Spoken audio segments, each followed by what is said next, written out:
আজ আমরা রাজু ভাস্কর্যের সামনে, সন্ত্রাস বিরোধী রাজু ভাস্কর্যের সামনে প্যালেস্টাইনে চলমান ইসরায়েলি জায়নিস্টদের যেই নৃশংস হত্যাযজ্ঞ চলছে সেটা, এবং ইন্ডিয়ায় আমাদের মুসলিম ভাই বোনদের উপরে এই স্টেট স্পন্সর্ড ভায়োলেন্স চালাচ্ছে হিন্দুত্ববাদী সন্ত্রাসীরা, এবং পাশাপাশি সমগ্র বাংলাদেশ জুড়ে যে সন্ত্রাসী এবং গণহত্যাকারী দল আওয়ামী লীগের একটা পুনরুত্থান আমরা দেখতে পাচ্ছি। তারা যে আবার ফিরে আসার একটা চেষ্টা চালাচ্ছে ভালো আওয়ামী লীগ এই নাম দিয়ে, সেই ব্যাপারে আমরা প্রতিবাদ জানাতে এবং তার বিরুদ্ধে আমরা শক্তভাবে এখানে অবস্থান কর্মসূচি গ্রহণ করেছি। আজকে শহীদী মিছিল পালন করেছি। ঢাকা বিশ্ববিদ্যালয় জামে মসজিদ থেকে আমাদের শহীদী মিছিল শুরু হয়েছে। আমরা আজকে আমাদের এই সমাবেশের মূলত দাবি ছিল দুইটা। একটা হচ্ছে ইসরায়েলি গণহত্যার প্রতিবাদ জানানো, আর একটা হচ্ছে স্বাধীন ফিলিস্তিনের লক্ষ্যে জনমত তৈরি করা। আমাদের মিছিলের সাথে ইনকিলাব মঞ্চ যুক্ত হয়েছে, তাদেরও একই দাবি ছিল। পাশাপাশি আমাদের এই সমাবেশ থেকে আমরা আরেকটি বার্তা দিয়েছি বাংলাদেশের অন্তর্বর্তীকালীন সরকারকে, অবিলম্বে যেন আওয়ামী লীগকে নিষিদ্ধ করা হয়। আপনারা জানেন আমাদের মাননীয় প্রধান উপদেষ্টা তিনি গতকাল বলেছেন আওয়ামী লীগ নিষিদ্ধের ব্যাপারে তারা নাকি চিন্তা করছেন না। আমরা এর তীব্র প্রতিবাদ জানিয়ে ঢাকা বিশ্ববিদ্যালয়ের শিক্ষার্থীরা গত রাতেও আমরা প্রতিবাদ করেছি, এবং আজকে আমরা জুমার নামাজের পরপরই একই সাথে শহীদী মিছিল করেছি প্যালেস্তিনিদের পক্ষে অবস্থান নেওয়ার জন্য। পাশাপাশি হচ্ছে অবিলম্বে যেন জুলাই বিপ্লবের গণহত্যাকারীর যে দূষর গণহত্যাকারী ফ্যাসিস্ট আওয়ামী লীগকে যেন বাংলার মাটিতে চিরতরে নিষিদ্ধ করা হয়। তো আমরা একত্রে এখানে অবস্থান নিয়েছি। অবস্থান নিয়ে আমরা প্রথমত প্যালেস্টাইন, যেটা আরও বড় ইস্যু, ব্রোডার ইস্যু, আমরা সেখানে আমাদের সমর্থন জানিয়েছি। যেখানে আরব বিশ্বের বড় বড় মোড়লরা এবং বিশ্বের বড় বড় যারা মানবতার বুলি উড়ায় সেই সব লোকেরা যেখানে প্যালেস্টাইনিয়ানদের উপরে হওয়া হত্যাযোগ্য গণহত্যাকে সমর্থন দিচ্ছে বা মৌন সম্মতি দিচ্ছে, সেখানে আমরা বাংলাদেশ থেকে, বাংলাদেশের ছাত্র জনতা, ঢাকা বিশ্ববিদ্যালয়ের ছাত্ররা আমরা সেখানে আমাদের প্রতিবাদ জানিয়েছি এবং আমাদের সংহতি জানিয়েছি প্যালেস্টাইনিয়ানদের পক্ষে। এবং অপরদিকে আরেকটি বিষয় যেটা হলো সেটা হলো আওয়ামী লীগ নিষিদ্ধর দাবি।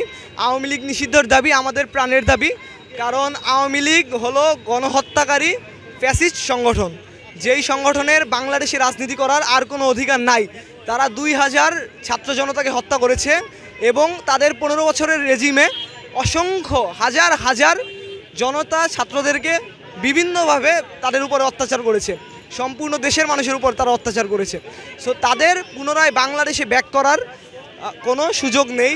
যদি কেউ তাদেরকে পুনর্বাসন করার চেষ্টা করে তাহলে আমরা তাদের নির্বাসন করার ব্যবস্থা করব।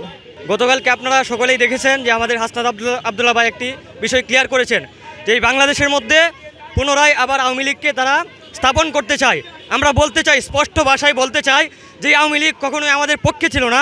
যে আওয়ামী লীগ আমাদের 2000 ভাইকে শহীদ করেছে, সেই আওয়ামী লীগের ঠাঁই এই বাংলায় কখনোই আমরা হতে দিব না। এবং যারা আমাদের এই বাংলাদেশের মধ্যে পুনরায় এই ফ্যাসিস্ট সরকার আওয়ামী লীগকে স্থাপন করতে চায়, আমরা তাদেরকে উৎখাত করার জন্য সবসময় প্রস্তুত আছি। আমি বলতে চাই এই জুলাই এখনও শেষ হয়নি। আমার ভাইদেরকে আমি বলতে চাই আমাদের এই জুলাই এখনও শেষ হয়নি। তো যারা এই ষড়যন্ত্র করতেছে আওয়ামী লীগকে ফিরে আনার জন্য, তাদেরকে বলতে চাই আপনারা এই চিন্তা থেকে বের হয়ে আসুন। আমাদের এই রক্তের সাথে আপনারা বেইমানি করবেন না। আবু সাঈদের যে শহীদ হলো, মীর মুগ্ধ সহ যারা শহীদ হয়েছে, তাদের রক্তের সাথে আপনারা বেইমানি করবেন না। যারাই বেইমানি করেছে ইতিপূর্বে আমরা দেখেছি, সকলকেই আমরা দেখেছি যে তারা অধপতনের দিকে গিয়েছে।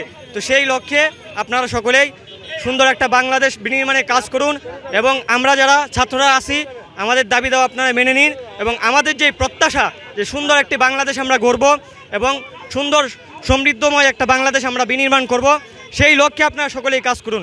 আমরা বর্তমান সময়ে দেখতেছি যে বিভিন্ন দল পাগল হয়ে গেছে, আমাদেরকে তারা এখন গুনতেছে না।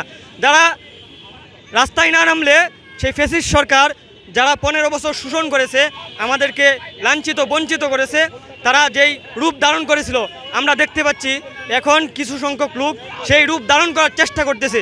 আমাদের এই জুলাই বিপ্লবকে তারা কখনোই স্বীকৃতি দেওয়ার চেষ্টা করতেছে না।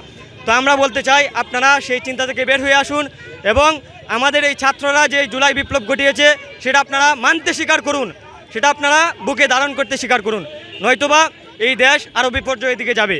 তো এই জন্য আমরা সকলেই আসুন, এই ফ্যাসিস্ট সরকার যেন কখনোই আবার এই দেশে জায়গা নিতে না পারে সেই দিকে আমরা সকলেই কাজ করি।